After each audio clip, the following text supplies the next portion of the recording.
তো আমরা চলে এসেছি মায়াপুর।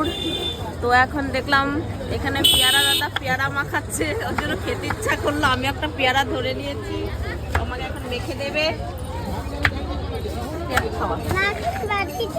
হ্যাঁ দাঁড়া বাবা।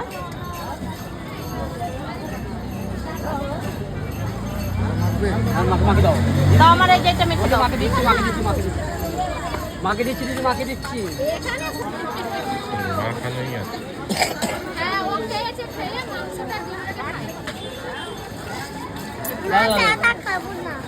ঠিক আছে না, 10 টাকা দিয়ে দাও। অনেকগুলো দিয়েছে বাবা, আমি তো এতগুলো তো আশা করি না। পেয়ারা মাখা আমাকে দিয়ে দিল, এই যে দেখো, একটু খেয়ে দেখি।